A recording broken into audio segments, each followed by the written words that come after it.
Assalamualaikum warahmatullahi wabarakatuh. Eh, di sini kami dari kelompok 3 akan menjelaskan tentang hazard analysis untuk furnace Q210. Sebelumnya, perkenalan anggota kelompok terlebih dahulu. Saya Rafida Aulia Sudarto dengan NPM akhir 089. Saya Nashwa Fauzia dengan RP belakang 106. Saya Vina Iriana Najwa dengan RP 029. Saya Raffian Bagusandi dengan NRP akhir 092. Dan juga teman kami Farhan Rifat dengan NRP 097. Nah, selanjutnya saya akan menjelaskan apa itu furnace. Jadi, furnace adalah perangkat yang digunakan untuk memanaskan bahan kimia, mineral, atau komponen lainnya pada suhu tinggi. Furnace sendiri berfungsi untuk meleburkan atau mengubah material padat menjadi cair, contohnya seperti peleburan logam. Yang kedua, sebagai pembersihan, menghilangkan kontaminan dari bahan kimia atau mineral, lalu reaksi penggabungan bahan kimia dan juga pengeringan. Furnace sendiri dibagi menjadi 3, yaitu ada furnace submerged arch yang biasanya digunakan untuk peleburan dan penggabungan material. Selanjutnya ada furnace reaksi yang digunakan dalam proses katalitik, di mana reaksi kimia terjadi pada suhu tinggi. Dan yang terakhir ada furnace novel, digunakan untuk analisis laboratorium, di mana sampel dipanaskan tanpa terpapar langsung pada nyala api. Untuk spesifikasi alat yang kami tinjau, tipenya yaitu cylindrical burner dengan dasar pemilihan sesuai untuk direct kontak antara sulfur cair dengan oksigen. Untuk jumlahnya sebanyak 1 buah dengan kapasitas 269,57 cubic feet, tinggi 20,22 feet, diameter 4,04 feet, tebal sel 0,1875 inch, tebal tutup atas 0,3125 inch, tebal tutup bawah 0,3125 inch, dan juga menggunakan bahan konstruksi carbon steel SA 283 grade C.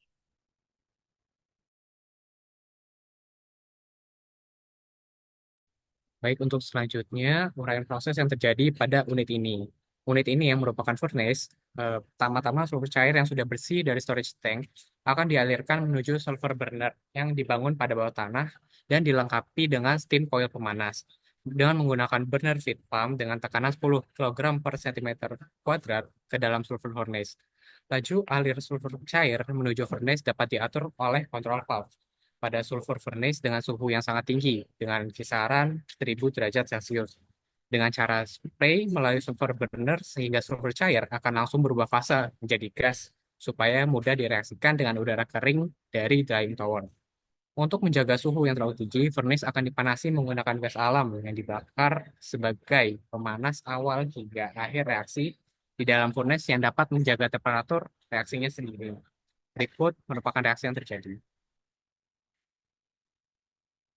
Situ ada es yang bereaksi dengan O2, SO2, yang mana reaksi merupakan eksoterm. Pembakaran yang sempurna diperlukan untuk mencegah kerusakan refraktori, penguapan sulfur, dan pembentukan NOx.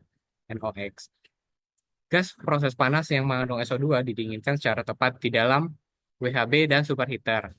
Temperatur gas outlet furnace adalah sekitar 1042 derajat Celcius.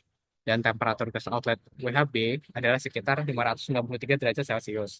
WHB dilengkapi dengan bypass gas untuk menjaga temperatur gas buang yang masuk ke konverter. Nah, selanjutnya adalah penentuan parameter untuk pembuatan hazard. Yang pertama di sini kita tinjau adalah alat Q210, yakni furnace. Next.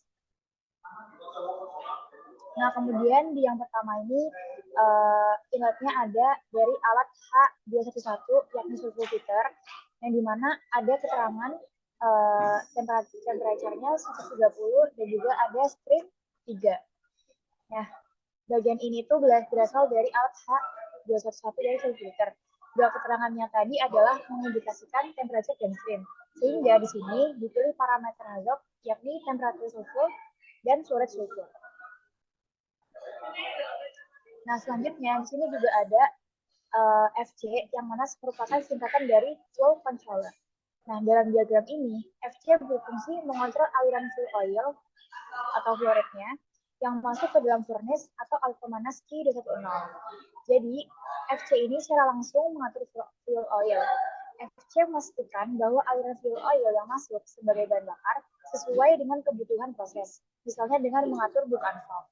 Jika flow terlalu kecil atau besar, maka FC ini akan mengoreksi bukaan valve tersebut agar aliran sesuai set point. Sehingga parameter yang lainnya juga ada flow rate fuel oil. Nah, selanjutnya, lanjutan dari FC adalah TC, yang dimana TC ini adalah temperature controller. Dalam diagram ini, TC berfungsi mengontrol suhu, biasanya dengan mengatur aliran fuel oil melalui valve yang dikontrol agar suhu di dalam furnace atau alat pemanas Q210 tetap sesuai set point. Jadi, TC ini arahnya mengontrol suhu di furnace, bukan langsung mengatur suhu dari fuel oil. Tapi, fuel oil ini diatur supaya menghasilkan panas yang diperlukan. Misalnya, untuk suhu furnace yang terlalu rendah, TC akan membuka valve lebih besar untuk menaikkan aliran fuel air sehingga pembakaran meningkat dan suhunya akan naik. Sehingga parameter yang lain juga ada temperature furnace. Nah, lanjutan dari temperature furnace, oleh karena itu di sini juga dipilih parameter pressure furnace karena suhu dan tekanan akan saling berhubungan dan memiliki potensi risiko yang berbeda. Sehingga dipilih juga parameter pressure furnace. Oke, selanjutnya terdapat stream ke-6 yang terhubung pada furnace berasal dari alat D120 dengan temperature 70 derajat Celcius. Nah, bagian ini tuh merupakan dari bagian alat D210 yaitu drying tower. Ya, terdapat 3 keterangan tersebut yang mengindikasikan stream, tekanan, dan temperatur dari streamnya. Sehingga di sini bisa dipilih parameter flow rate dry air, pressure dry air, dan temperature dry air. Nah, selanjutnya itu ada stream ke-7 dengan temperatur 1150 yang keluar furnace. Bagian ini tuh merupakan outlet furnace yang mana merupakan gas SO2. Gas ini akan menuju alat E212 yang ini waste heat boiler. 3 keterangan dalam lingkaran ini juga mengindikasikan stream, tekanan, temperature, sehingga di sini dapat dipilih parameter flow rate, outlet pressure, pressure outlet, dan temperatur outlet. Oke, di sini ada analisis hazard dari kami untuk furnace menggunakan sulfur. Ini terdapat beberapa referensi yang kami gunakan dalam merancang hazard. Terima kasih. Oke, dari yang sudah dijelaskan dari PPT sebelumnya, di sini saya akan menjelaskan atau melanjutkan penjelasan mengenai alat yang akan diidentifikasi. Nah, dari PFD ini, kita bisa melihat bahwa di sini kita akan meninjau alat ruang pembakaran atau alat furnace dengan kode alat Q210. Nah, di alat Q210 ini itu memiliki beberapa inlet dan satu outlet yang bisa dilihat pada tabel di samping, yaitu dengan inletnya itu ada inlet full oil dari atas ini, lalu ada inlet dry air itu dari alat D120, lalu ada inlet sulfur cair, maaf, dari H211, dan ada outlet SO2 yang telah diproses pada ruang pembakaran ini yang menuju alat E212. Jadi di sini kita intinya akan mengidentifikasi hazard yang terjadi pada alat furnace atau alat Q210 ini dengan beberapa node atau tujuan node yang sudah saya jelaskan sebelumnya. Lalu pada alat furnace ini atau alat pembakaran ini itu memiliki sebuah proses yang bisa dilihat pada sheet ini. Pada unit ini, sulfur cair yang sudah bersih dari storage tank akan dialirkan menuju sulfur burner yang dibangun pada bawah tanah yang dilengkapi dengan steam coil pemanas. Menggunakan burner feed pump dengan tekanan 10 kg per cm persegi ke dalam sulfur furnace. Laju alir sulfur cair ini menuju furnace dapat diatur oleh kontrol valve pada sulfur furnace dengan suhu yang sangat tinggi atau kisaran 1000 derajat Celcius dengan cara spray melalui sulfur burner sehingga sulfur cair akan langsung berubah fase menjadi gas. Supaya mudah direaksikan dengan udara kering, karena kan tadi dicampur atau ada inlet dry air tadi atau udara kering ini dari drying tower, Untuk menjaga suhu yang terlalu tinggi, furnace akan dipanasi menggunakan gas alam yang dibakar sebagai pemanas awal hingga akhir reaksi di dalam furnace yang dapat menjaga temperatur reaksinya sendiri. Pembakaran yang sempurna itu diperlukan untuk mencegah kerusakan refraktori, penguapan sulfur, dan pembentukan NOx. Ini bisa NO2, bisa NO2, NO3, dan NO. Gas proses panas yang mengandung SO2 didinginkan secara tepat di dalam WHB dan superheater. Temperatur gas outlet furnace adalah sekitar 1042 derajat Celcius dan temperatur gas outlet WHB adalah sekitar 593 derajat Celcius. Itu merupakan sebuah proses di alat furnace atau alat sulfur burning furnace. Lalu berikut adalah penjelasan proses di dalam sulfur furnace dengan node-node utama. Tadi sudah saya jelaskan bahwa di sini ada beberapa node utama, yaitu inlet full oil, inlet dry air, inlet sulfur cair, dan outlet SO2. Nah, di sini yang pertama yaitu flow fuel oil. Fungsinya itu yaitu digunakan sebagai sumber panas awal untuk menyalakan pembakaran sulfur di furnace. Jadi furnace ini membutuhkan pemanas supaya dia tuh bisa membakar. Nah, pemanasnya ini sumbernya dari fuel oil ini. Fuel oil ini disalurkan melalui saluran khusus menuju burner atau menuju furnace tadi itu. Dibakar bersama udara untuk menghasilkan nyala api yang cukup untuk memulai pembakaran sulfur. Karena kan udara mengandung O2. Nah, O2 itu bisa memacu atau memicu terjadinya pembakaran lebih cepat gitu. Karena kan reaksinya lebih cepat gitu, lebih reaktif. Dan posisinya ini adalah masuk sebelum sulfur mulai terbakar secara mandiri. Jadi dipanasin dulu baru sulfurnya dialirkan. Lalu yang kedua yaitu ada flow udara. Fungsinya itu memberikan oksigen yang dibutuhkan untuk pembakaran sulfur. Jadi yang tadi sudah saya barusan dijelaskan, yang saya jelaskan tadi, bahwa pemanas ini tuh nanti akan direaksikan sama udara ini atau oksigen ini untuk pembakaran sulfur. Prosesnya yaitu udara dialirkan melalui blower dan dikontrol volumenya. Masuk ke furnace melalui jalur yang terintegrasi dengan burner untuk bercampur dengan sulfur atau fuel oil. Posisinya itu udara biasanya masuk sebelum atau bersamaan dengan sulfur dan fuel oil ke dalam burner. Soalnya kan pembakaran, jadi butuh oksigen gitu. Lalu yang ketiga yaitu flow sulfurnya sendiri. Fungsinya yaitu ini merupakan bahan baku utama yang akan dibakar untuk menghasilkan sulfur dioxide atau SO2. Prosesnya itu adalah yang pertama kan sulfur ini dalam bentuk cair, sekitar suhunya itu lebih dari 115 derajat Celcius, itu dipompa menuju furnace. Lalu sulfur cair ini tuh akan dispray tadi atau disemprotkan ke ruang pembakaran menggunakan nozzle burner sehingga bercampur merata dengan udara yang tadi dialirkan atau dry air tadi. Posisinya yaitu sulfur masuk ke furnace melalui burner bersama udara. Lalu yang keempat itu ada ruang pembakaran atau furnace itu sendiri, yaitu fungsinya tadi tempat terjadinya reaksi pembakaran sulfur menjadi sulfur dioxide atau SO2. Prosesnya yaitu di dalam ruang ini sulfur akan bereaksi dengan oksigen dari udara. Lalu reaksi ini menghasilkan SO2 dan panas. Karena panas, maka reaksi ini bisa disebut sebagai reaksi eksotermis, yaitu S ditambah O2 menjadi SO2 plus energi panas. Lalu, suhu di ruang pembakaran ini dijaga antara 1000 sampai 1300 derajat Celcius untuk efisiensi maksimal, sehingga pembakaran atau outlet yang dihasilkan, yaitu SO2 tadi, itu akan maksimal gitu. Lalu posisinya yaitu bagian utama furnace, tempat seluruh reaksi berlangsung, atau di dalam furnace-nya itu. Lalu yang kelima ada burner. Fungsinya yaitu alat untuk mencampur bahan bakar, tadi fuel oil, dengan udara secara optimal agar pembakaran berlangsung efisien. Prosesnya yaitu fuel oil tadi yang pada tahap awal tadi itu, atau sulfur cair, itu dialirkan melalui nozzle burner. Udara dipasok bersamaan melalui saluran khusus di burner, lalu campuran tersebut dinyalakan menghasilkan nyala api stabil untuk pembakaran sulfur yang akan menghasilkan sulfur dioksida tadi atau SO2. Posisinya yaitu terletak di pintu masuk ruang pembakaran atau di inletnya tadi itu. Lalu yang keenam ada flow outlet. Setelah terjadi pembakaran itu, kan gas yang dihasilkan utamanya atau reaksi yang diinginkan itu kan SO2. Nah, itu nanti gas SO2 yang panas keluar dari ruang pembakaran melalui flow outlet. Lalu gas tersebut dialirkan ke unit waste heat boiler atau WHB untuk didinginkan. Kan tadi panas, lalu didinginkan ke unit waste heat boiler ini.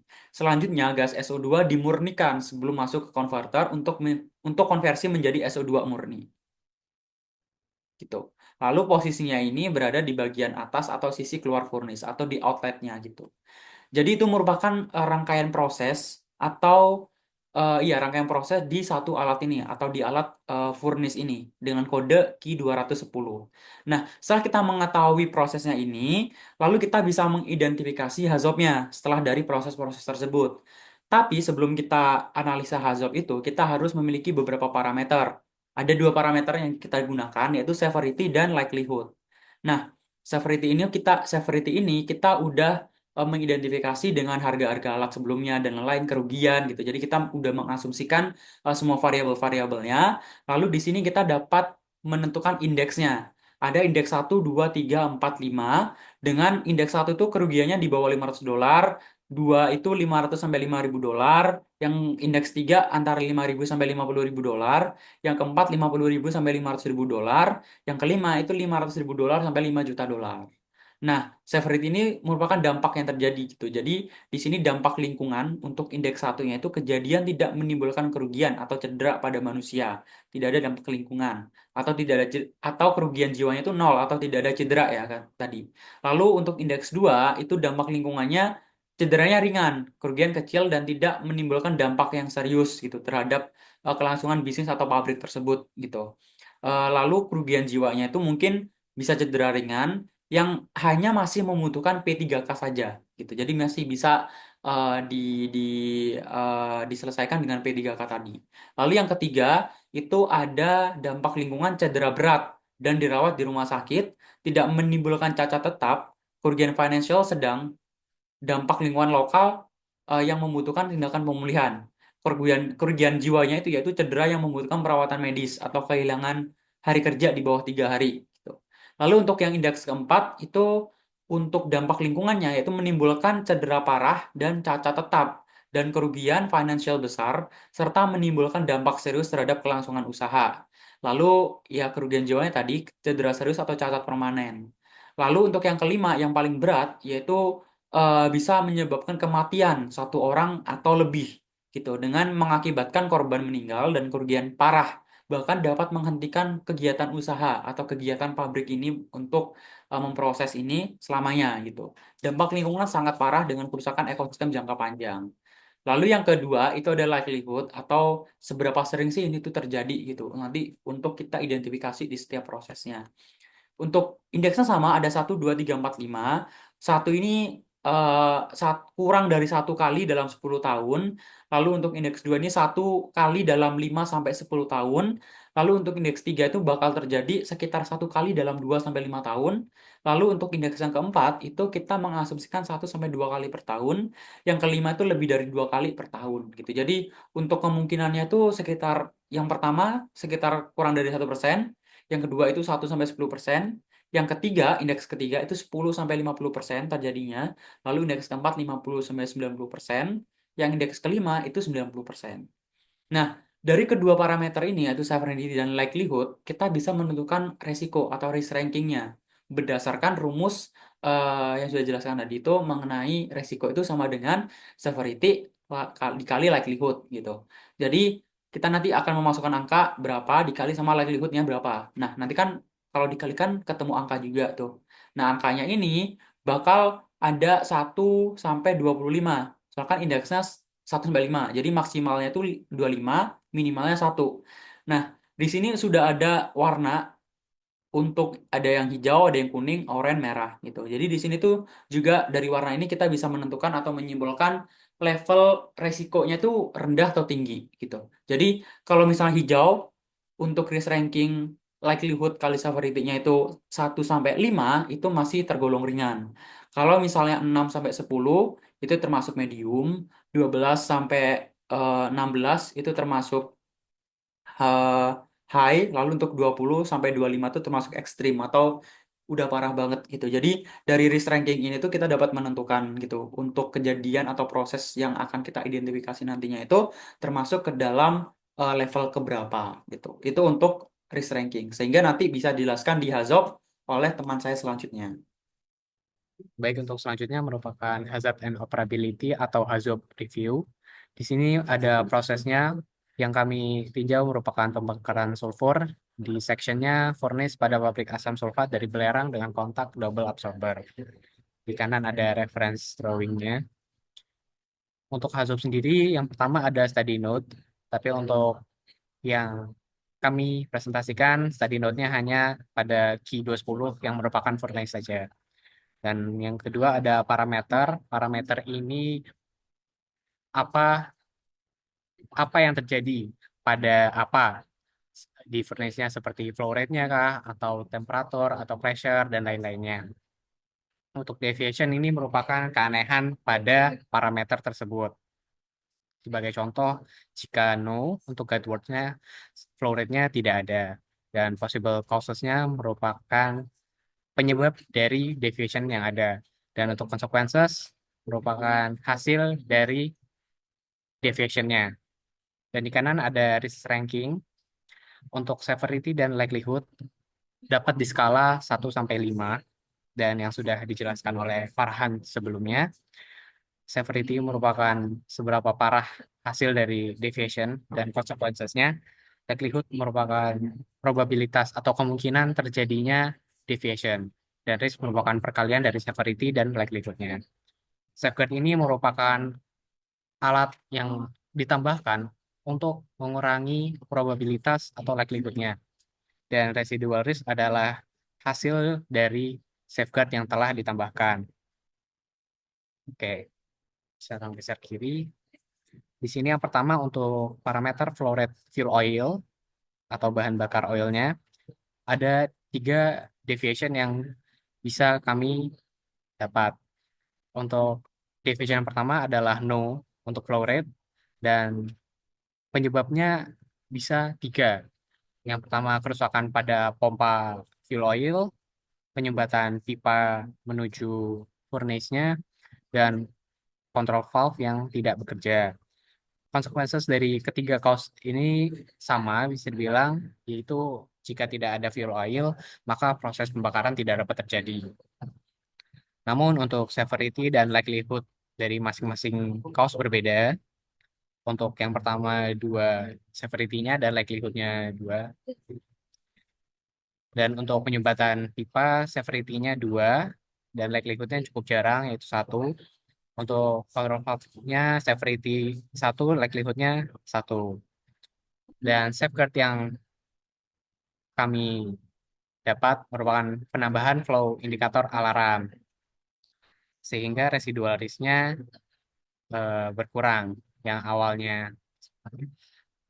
severity-nya 2 menjadi 1, dan yang kedua severity-nya juga berubah menjadi 1, dan untuk yang ketiga causesnya tidak berubah. Action yang diperlukan tidak tidak signifikan karena apa apa yang terjadi tidak membutuhkan eh, aksi yang cukup cukup banyak. Oke, untuk selanjutnya untuk deviation higher, possible causesnya itu karena mungkin valve yang tidak bisa ditutup, sehingga menyebabkan hasil dari pembakaran tidak sempurna dan refractory itu bisa rusak, bagian dari furnace-nya. Untuk severity-nya 2, likelihood-nya 2, dan risk-nya menjadi 4.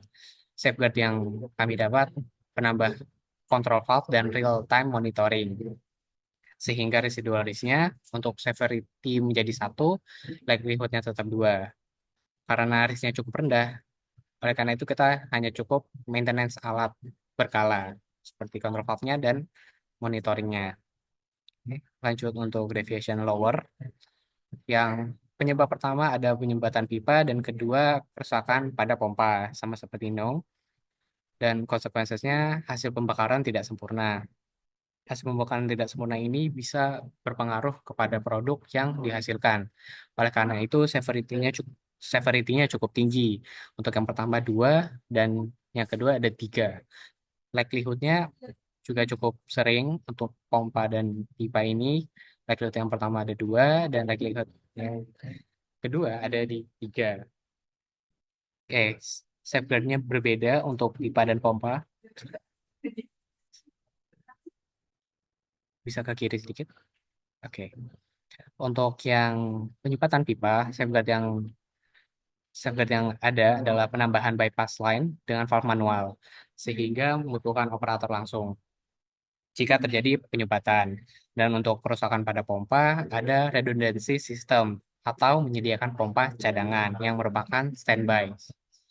Dan residual risk-nya yang mula-mula severity 2 menjadi 1, dan untuk pompanya yang mula-mula 3 menjadi 1 severity-nya. Karena risk-nya cukup rendah, sehingga inspeksi rutin cukup untuk menangani deviation tersebut.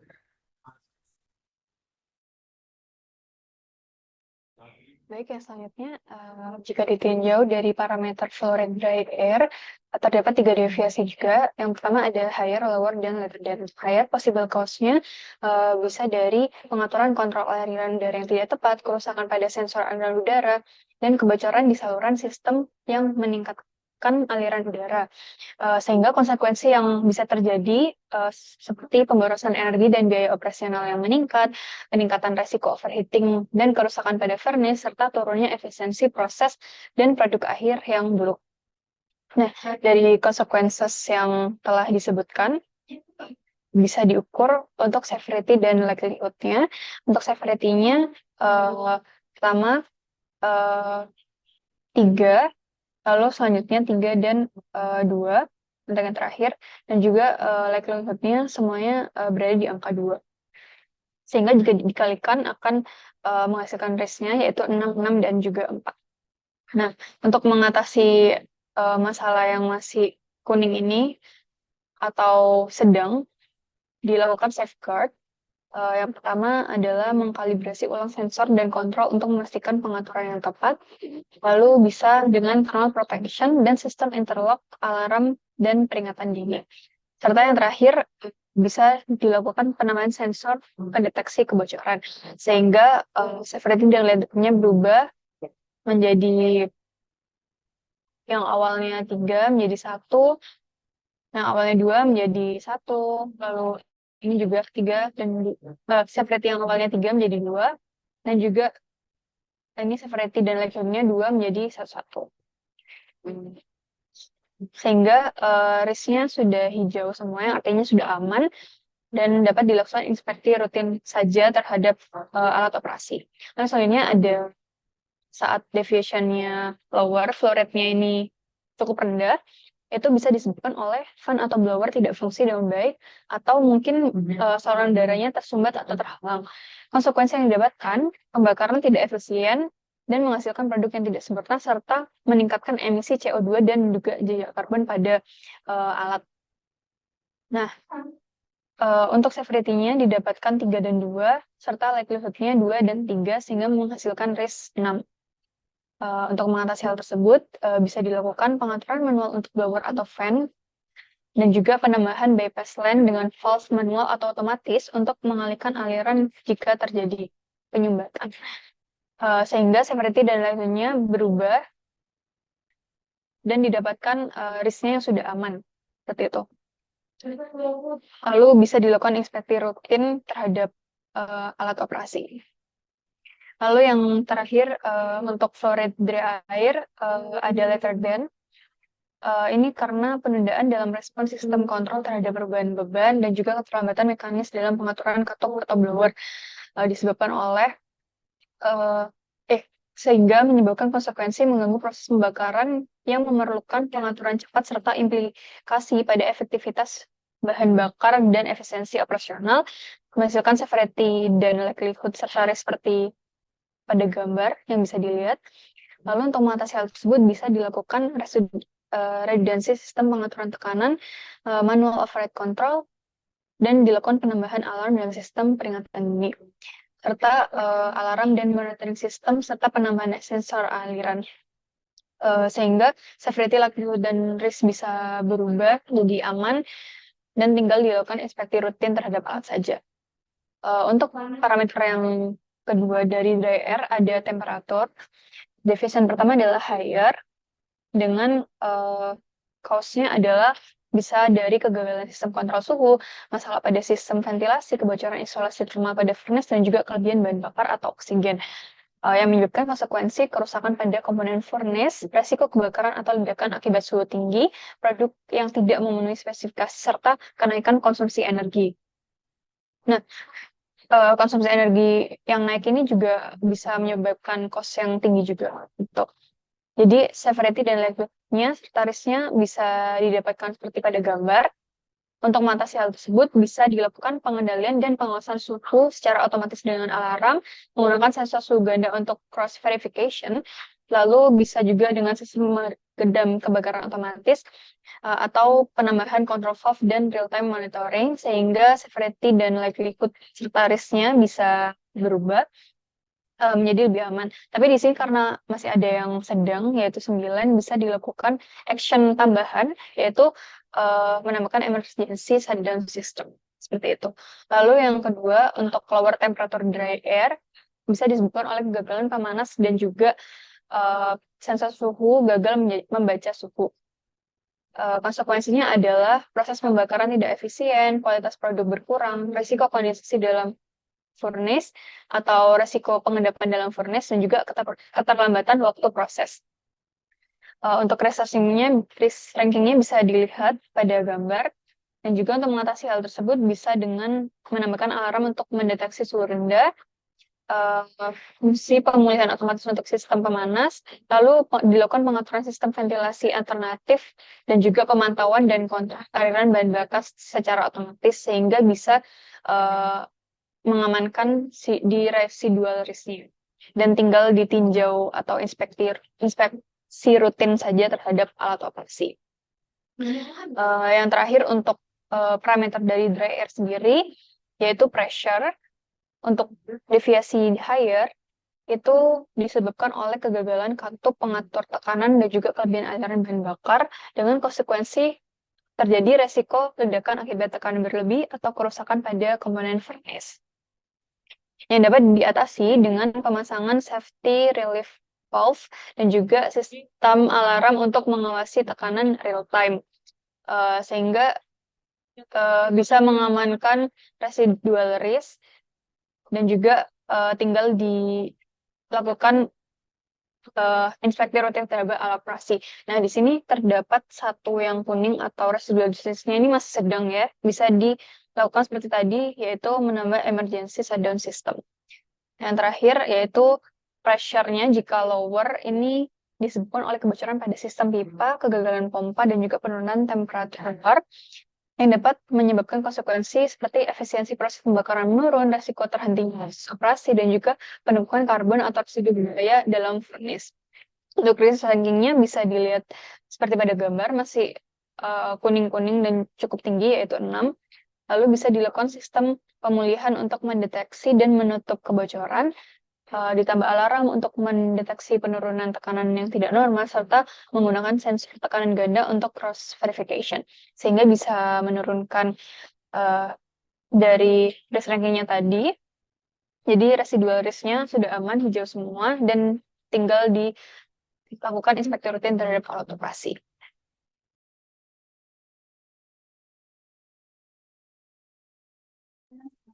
Baik, selanjutnya untuk parameter flow rate sulfur, ada 3 deviation sama seperti fuel oil sebelumnya. Yang pertama adalah deviation no flow rate. Terdapat 2 possible causes-nya. Yang pertama adalah kerusakan atau penyumbatan pompa sulfur, dan yang kedua adalah sistem kontrol aliran sulfur gagal berfungsi. Dan akibat dari penyebab itu yaitu produksi berhenti dan akan ada kerugian operasional. Oleh karena itu, risknya cukup besar, yaitu 8 dan 9. Di severity-nya 4 dan 3, likelihood-nya 2 dan 3. Safeguard yang dapat dipasang, yang pertama untuk pompa, penambahan bypass line, dan reliable monitoring system. Dan untuk sistem kontrol, dapat dengan redundancy sistem aliran, kontrol manual flow rate sulfur, sistem alarm untuk mendeteksi kegagalan, sehingga risk dapat berkurang menjadi 4 dan 3. Karena perlu real life monitoring, action tambahan diperlukan, yaitu operator standby dan memastikan tidak adanya kendala pada perpipaan.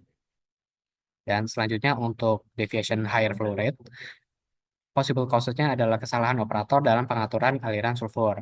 Dan konsekuensinya adalah furnace overheating, meningkatkan risiko kerusakan pada refraktori dan peralatan lainnya. Untuk risknya cukup besar, yaitu di 12, menengah ke atas. Dan safeguard yang dapat dipasang adalah sistem alarm peringatan dan redundancy sistem kontrol aliran. Sehingga risknya dapat diturunkan menjadi 6, yang severity-nya awalnya 4 menjadi 2. Dan action yang diperlukan jika masih bermasalah yaitu emergency shutdown. Dan untuk deviation selanjutnya adalah lower flow rate. Terdapat dua possible causes yang mungkin. Yang pertama adalah kebocoran pada jalur pipa sulfur dan atau degradasi mekanis pompa sulfur seperti korosi, aus, kavitasi, getaran atau panas berlebih. Dan akibatnya adalah incomplete combustion, efisiensi pompa menurun, limbah berbahaya, dan resiko kebocoran. Oleh karena itu, risk yang dihasilkan cukup tinggi yaitu 12. Dan safeguard yang dapat dilakukan atau dipasang adalah memasang otomatic lubrication system untuk mengurangi gesekan sehingga tidak haus, dan penggunaan material yang tahan korosi abrasi, pemasangan leakage detector. Untuk safeguard tersebut, geser kanan, residual risk risknya dapat diturunkan menjadi 6. Dan jika ada yang perlu ditambahkan, yaitu dengan emergency shutdown.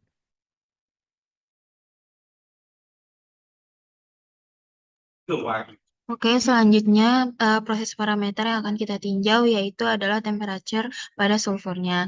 Di sini terdapat dua deviation yang akan kita tinjau yaitu higher dan lower. Yang pertama higher, terdapat dua possible cause. Yang pertama itu valve-nya itu gagal membuka sesuai presentasi, yaitu yang dimaksud valve yang bagian lower. Dan yang kedua itu ada flow udara keringnya terlalu low atau terlalu rendah. Nah, untuk possible consequence dari kedua possible cause ini yaitu ada potensi rusaknya fire breach, pembakaran sulfur cair kurang sempurna, atau rilis gas SO2 yang tinggi. Nah, untuk safety-nya sendiri, untuk valve yang gagal membuka tadi itu bernilai 3 dan likelihood-nya bernilai 5 sehingga menghasilkan risk yang cukup tinggi yaitu sebesar 15. Tandanya dengan warna oranye, berarti ini cukup berbahaya. Dan untuk safeguard yang kita rekomendasikan untuk mengatasi ini tuh yaitu memasang alarm high temperature dan filter gas SO2 pada stack. Dan selanjutnya setelah diatasi dengan safeguard, terdapat residual risk yaitu penurunan dari risk ranking tadi itu untuk severity-nya menurun menjadi 2 dan likelihood-nya menjadi 3 sehingga menghasilkan ranking risk akhir itu sebesar 6 berwarna kuning, masih cukup baik tapi lebih menurun dari yang sebelumnya. Untuk action required-nya itu kita mengusulkan untuk otomasi flow sulfur cair untuk masuk ke furnace-nya. Lalu yang selanjutnya itu lower temperature pada sulfurnya itu menyebabkan dua possible cause. Yang pertama itu valve-nya gagal membuka sesuai presentasi yaitu valve bagian upper. Lalu yang kedua itu ada flow udara kering high atau udaranya itu masih sangat basah sekali. Nah, dari kedua possible cause-nya ini menghasilkan dua possible consequence juga. Yang pertama itu konsentrasi gas SO2 yang rendah dan potensi penurunan kualitas gas SO2 yang menghasilkan risk untuk valve gagal bagian upper itu sebesar 15 cukup tinggi sehingga perlu safeguard berupa alarm low temperature dan bypass valve. Lalu untuk yang flow udara yang kering atau masih sangat basah ini menghasilkan risk yang sebesar 9 dan memerlukan safeguard berupa alarm low temperature. Lalu setelah dilakukan pemasangan safeguard ini bisa dialami penurunan dari residual risk-nya itu yaitu sebesar 6 dan 3.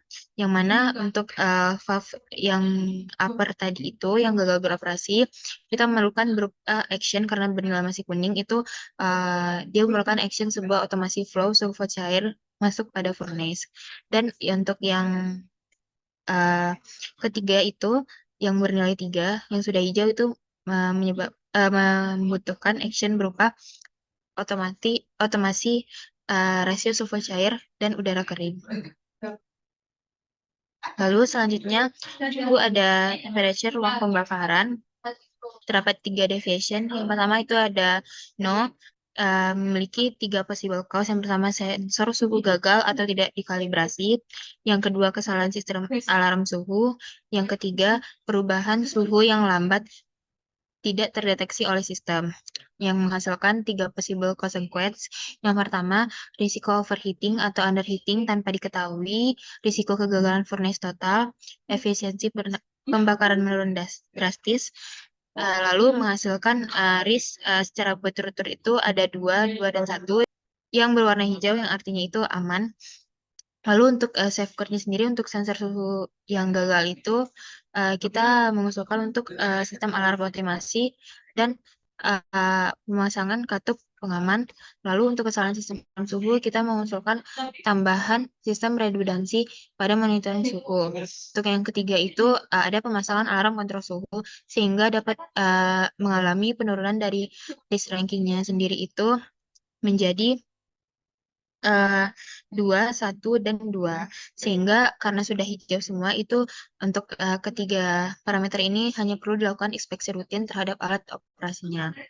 Lalu selanjutnya itu ada high temperature pada ruang pembakaran itu yang menyebabkan 2 possible cause. Yang pertama, kegagalan sistem pendingin atau cooling system, malfungsi pada pengontrolan suhu otomatis atau control loop error, yang menghasilkan 2 possible consequence juga, yaitu pembentukan SO3 di furnace atau yang menyebabkan prosesnya ini tidak efisien.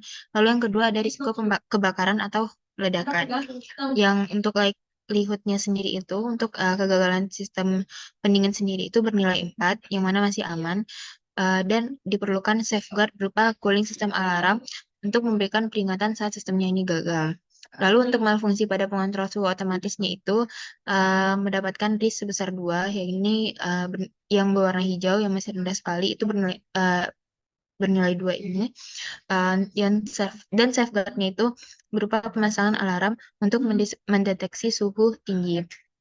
Dan sehingga setelah dilakukannya safeguard ini itu terdapat penurunan residual risk itu menjadi 2 dan 1, sehingga tergolong aman dan hanya diperlukan inspeksi rutin terhadap alat operasi.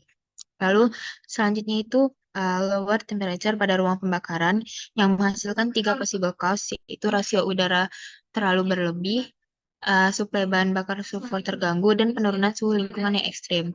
Untuk possible cause ini masukkan 3 possible consequence juga, yaitu pembakaran tidak sempurna atau nilai SO2-nya rendah, sementara H2S-nya tinggi. Dan yang kedua itu ada residu sulfur cair di furnace, lalu ada gangguan proses downstream sehingga efisiensinya menurun. Nah, dari possible cause-nya ini tuh menghasilkan masing-masing risk sebesar 1, 2, dan 4, dan ini masih tergolong aman. Lalu, dan dibutuhkan safeguard berupa yang pertama, untuk rasio udara yang terlalu berlebih itu dibutuhkan monitor rasio aliran sulfur dan udara dengan sistem otomatis. Lalu yang kedua, untuk suplai bahan bakar sulfur yang terganggu itu dibutuhkan burner performance monitoring untuk memastikan suhunya tetap stabil. Lalu ketika terjadi penurunan suhu lingkungan yang ekstrim itu kita membutuhkan penambahan jacket pada furnace-nya dan penambahan pemanas eksternal.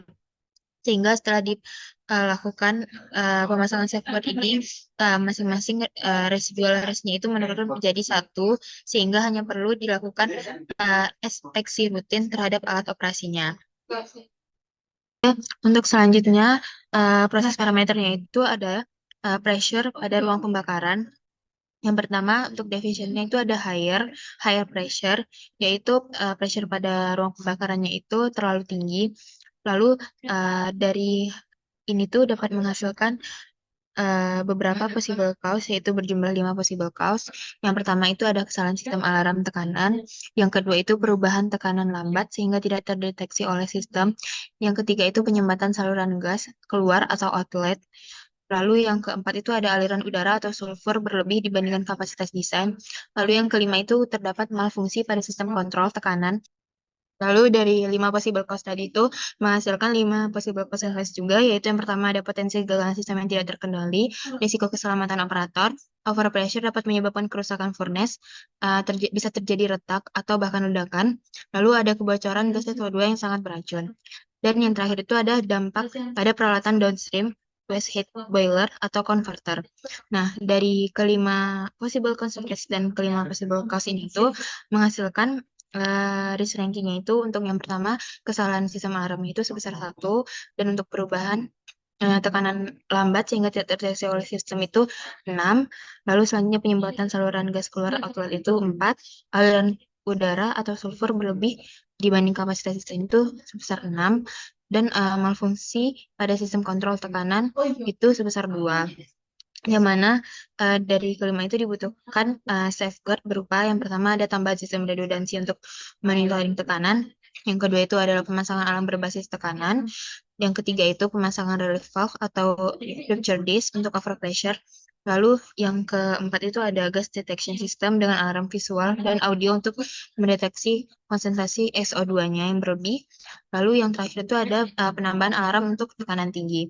Sehingga setelah diberikan safeguard tadi itu masing-masing residual risk-nya itu back severity likelihood-nya itu menurun yaitu sebesar 1, 4, 2, 4, dan 1 yang mana itu sudah hijau dan tergolong aman sehingga hanya perlu dilakukan inspeksi rutin terhadap alat operasi. Lalu selanjutnya itu bagaimana jika pressure pada ruang pembakarannya itu terlalu rendah atau lower. Nah, jika terlalu rendah itu bisa menyebabkan 3 possible cause. Yang pertama, kebocoran pada furnace atau sistem pipa, sealnya bocor atau flange-nya longgar, lalu penurunan suplai udara dari blower, kurangnya suplai sulfur cair. Dan kurangnya suplai sulfur cair. Nah, untuk 3 possible cause ini menghasilkan 3 possible consequences juga. Yang pertama, tekanan rendah menyebabkan pembakaran tidak sempurna, residu sulfur cair dapat tertinggal di furnace, dan proses downstream terganggu. Dan menghasilkan risk ranking masing-masing sebesar 2, 1, 2, yang itu masih rendah dan tergolong aman, dan memerlukan safeguard berupa penambahan low pressure alarm, penambahan redundant blower atau pompa cadangan untuk menjaga suplai, dan menambahkan alarm tekanan rendah. Sehingga dari risk ranking tadi terdapat residual risk yang telah mengalami penurunan sebesar 1 untuk masing-masing parameter, yang mana ini masih tergolong sangat aman sekali, sehingga hanya memerlukan inspeksi rutin terhadap alat operasi.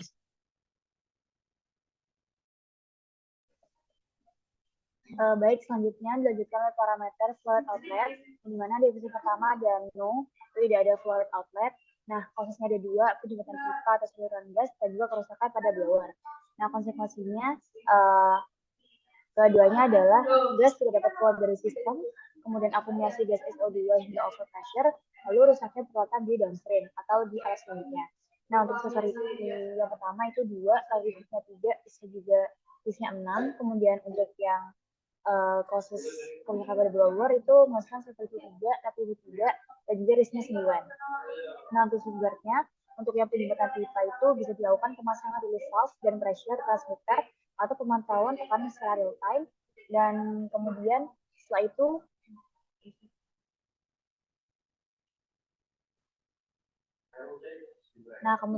untuk residual risknya setelah ditambahkan safeguardnya itu menjadi safeguardnya 1, liquidnya 2, kemudian risknya menjadi 2, sehingga actionnya yang memerlukan inspeksi rutin alat operasi. Kemudian untuk yang kasusnya kedua tadi didapatkan sepertinya itu untuk risk rankingnya itu sepertinya 3, liquidnya 3, risknya 9, kemudian safeguardnya bisa dilakukan pemasangan automatic switch over valve atau manual override switch yang memungkinkan pemindahan aliran udara ke sistem blower pompa cadangan, serta pemeriksaan berkala pada blower, sehingga bisa dihasilkan severity itu 2, liquidnya 2, dan juga risknya menjadi 4, sehingga hanya dibutuhkan action inspeksi rutin. Kemudian untuk flow rate outlet higher, lebih tinggi, itu possible causesnya ada pembakaran yang tidak terkendali dan juga valve pengendali aliran tidak menutup sepenuhnya, sehingga menyebabkan konsentrasinya itu overproduksi SO2, efisiensi pembakaran menurun, dan juga risiko downstream. Nah, untuk selanjutnya yang pertama, untuk proses yang pertama itu severity-nya 3, likelihood 2, risk-nya 6. Kemudian safeguard-nya itu pemasangan automatic control valve dengan pressure sensor feedback, gas analyzer untuk memantau kadar SO2 secara real time, pressure reader valve, dan mass flow meter. Sehingga dihasilkan severity-nya 2, likelihood-nya 2, sehingga risk-nya menurun menjadi 4, dan action dibutuhkan hanya inspeksi rutin operasi alat operasi. Kemudian untuk selanjutnya, proses yang kedua itu menghasilkan risk ranking yang severity 2, likelihood 4, risknya 8. Kemudian bisa dilakukan safeguard-nya itu pemasangan parallel valve configuration, safety release valve, dan bypass valve. Sehingga dihasilkan severity-nya menurun jadi 1, likelihood-nya menurun jadi 2, sehingga risknya juga menjadi 2. Sehingga aksinya hanya dibutuhkan inspeksi rutin terhadap alat operasi. Kemudian untuk flow rate outlet yang lebih rendah atau lower, yang pertama bisa disebabkan oleh kebocoran pipa atau flange, kemudian kerusakan pada blower atau pump aliran, lalu penyumbatan pada pipa valve karena adanya kerak atau residu. Nah, konsekuensinya itu ada aliran gas SO2 itu tidak mencukupi sehingga pembakaran menjadi tidak sempurna, lalu efisiensi sistem menurun, menyebabkan ketidaksetimbangan dalam furnace, lalu penurunan kapasitas aliran gas menyebabkan ketidakseimbangan pada furnace juga. Nah, untuk istilahnya severity likelihood ratio berturut-turut 4, 2, 8, kemudian 2, 3, 6, lalu 2, 4, 8, dan safeguard-nya bisa dilakukan pemasangan alarm flow rate rendah serta leak detector system atau deteksi untuk kebocoran untuk mendeteksi kebocoran. Untuk severity-nya setelah dilakukan safeguard itu menurun menjadi 3 dan 1 sehingga risknya menurun menjadi 3 sehingga action required-nya hanya inspeksi rutin. Kemudian untuk safeguard yang kedua itu monitoring kinerja blower secara real time, inspeksi dan penggantian komponen blower sehingga residual risknya menurun menjadi 1 sehingga hanya dibutuhkan actionnya itu inspeksi rutin saja. Kemudian yang terakhir, safeguard-nya bisa dilakukan sistem pembersihan otomatis karena tadi adanya kerak, lalu inspeksi berkala pada satuan pipa. Kemudian nanti bisa residual risk-nya itu severity-nya menurun jadi 1, likelihood-nya menjadi 3, sehingga risk-nya juga menurun dari 8 menjadi 3, sehingga actionnya hanya dibutuhkan inspeksi rutin. Lalu untuk parameter yang kedua, itu ada pressure outlet. Yang pertama, jika pressure-nya tinggi, itu bisa disebabkan karena penyumbatan saluran outlet. Konsekuensinya kerusakan material pipa downstream dan resiko ledakan lokal, yakni ledakan yang kecil dari di pipa atau di flange. Kemudian severity-nya 3, likelihood-nya 2, risk-nya 6, lalu safeguard-nya bisa dilakukan pemasangan pressure release valve dan inspeksi pipa berkala. Lalu untuk possible cause yang kedua itu ada valve tekan itu gagal menutup sehingga menyebabkan pressure-nya itu tinggi. Nah, konsekuensinya terbentuk retakan pada dinding furnace dan resiko ledakan yang besar. Kemudian sehingga dihasilkan severity-nya 4, likelihood 2, risk-nya 8, safeguard-nya pemasangan valve position indicator untuk memantau status valve secara real time dan pemasangan alarm sistem tekanan tinggi. Lalu untuk proses yang ketiga itu ada penyumbatan downstream equipment atau di alat selanjutnya seperti scrubber, heat exchanger, dan lain-lain bisa menyebabkan overheating pada furnace, lalu deformasi atau kerusakan material furnace dan pipa, bahkan kebocoran gas. Nah, di sini risk ranking-nya itu menghasilkan hasil yang tinggi yaitu 12, sehingga dibutuhkan safeguard yang lebih banyak, yakni pemasangan sensor tekanan, getaran atau temperature, kemudian pemasangan gas detector atau kebocoran, lalu sistem cooling water monitoring pada heat exchanger, lalu pemasangan automatic bypass system, sehingga nanti dihasilkan residual risk-nya itu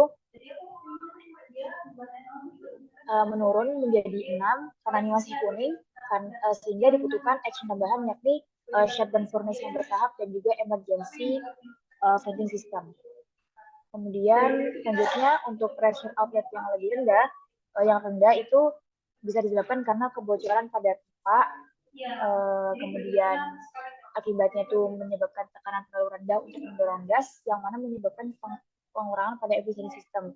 Lalu risk ranking-nya severity 2, likelihood 4, risk-nya 8, safeguard-nya bisa dilakukan pemasangan alarm sistem dan leak detector detection system dan pembersihan rutin.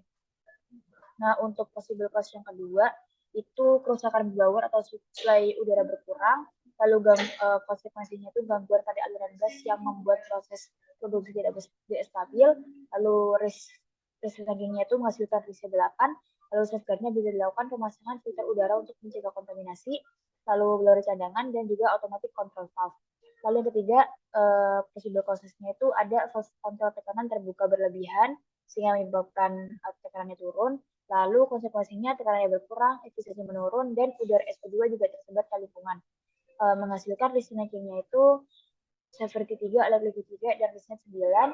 Lalu bisa dilakukan safeguard-nya pemasangan valve position indicator untuk memantau valve secara real time, lalu pemasangan alarm system. Sehingga dihasilkan untuk residual risk-nya menurun, ketiganya menjadi 2, sehingga dibutuhkan inspeksi rutin pada alat operasi.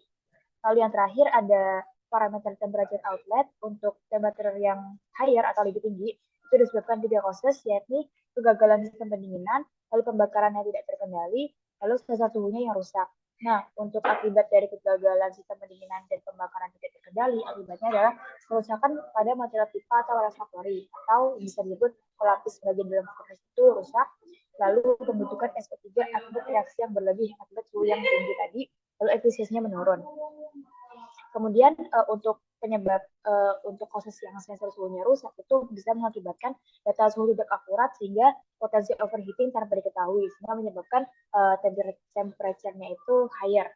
Nah, untuk risk rankingnya berturut-turut adalah menghasilkan 6, 6 dan 10. Lalu safeguard-nya yang pertama bisa dilakukan penambahan alarm suhu tinggi, pemasangan water jacket tambahan, lalu kipas angin darurat, lalu heat exchanger cadangan. Untuk yang kedua, safeguard-nya itu ada sama alarm suhu tinggi, tapi ditambahkan flame detector, lalu flow control valve, lalu safety interlock system, yakni untuk mencegah bahan bakar masuk ke furnace jika rasio udara dan bahan bakar tidak seimbang. Lalu yang ketiga, karena untuk sensor suhu yang rusak itu bisa digunakan safeguard-nya itu pemasangan dual thermocouple, lalu infrared temperature sensor, dan RTD atau resistant temperature detector. Nah, setelah ditambahkan safeguard, residual risk-nya akan menurun sehingga berturut-turut menghasilkan risk 3, 1, dan 4. Lalu action required-nya karena yang dia berwarna hijau hanya dibutuhkan inspeksi rutin pada alat operasi. Untuk yang terakhir, untuk temperature outlet-nya itu lower atau yang rendah, bisa disebabkan karena pendinginan sistem berlebihan atau kontrol suhu berjalan lambat. Selain itu juga bisa dilakukan karena penurunan suplai bahan bakar dan juga sensor suhu tidak terkalibrasi. Lalu akibatnya apa? Akibatnya untuk yang pertama itu karena pendinginan berlebihan, maka gas akan terkondensasi, lalu efisiensi pembakaran juga akan menurun. Lalu untuk penurunan suplai bahan bakar mengakibatkan reaksi pembakaran tidak sempurna dan emisi gas tidak sesuai, sehingga menyebabkan boros energi juga. Kemudian untuk sensor suhu tidak terkalibrasi itu menyebabkan penurunan suhu tidak terdeteksi dan juga menyebabkan penurunan kualitas proses. Untuk risk rankingnya berturut-turut menghasilkan risk 10, 8, dan 10 sedang berwarna kuning, sehingga safeguard-nya bisa dilakukan beberapa safeguard, yakni untuk yang pertama itu bisa dipasangkan thermocouple atau RTD, kemudian ada pemasangan PID atau proporsional integral derivatif untuk mengatur parameter pembakaran, yakni suhu, tekanan, flow rate. Nah, kemudian ada juga temperature controller by passive valve dan juga insulasi ke pipa outlet gas. Sehingga setelah safeguard tersebut dipasang, nanti menghasilkan residual risk-nya itu menurun menjadi 2. Kemudian action required-nya hanya membutuhkan inspeksi rutin. Untuk safeguard yang kedua bisa dipasangkan flow meter yang terintegrasi dengan bahan bakar, kemudian exhaust gas analyzer, lalu ada air flow ratio controller, sehingga menghasilkan residual risk-nya itu menurun, risk-nya menjadi 2. Kemudian yang terakhir, safeguard-nya adalah pemasangan dual thermocouple, infrared temperature sensor, temperature calibrator, dan juga alarm suhu rendah, sehingga menghasilkan risk-nya itu menurun juga menjadi 4, sehingga ketiga-tiganya hanya dibutuhkan action, yakni inspeksi rutin terhadap alat operasi.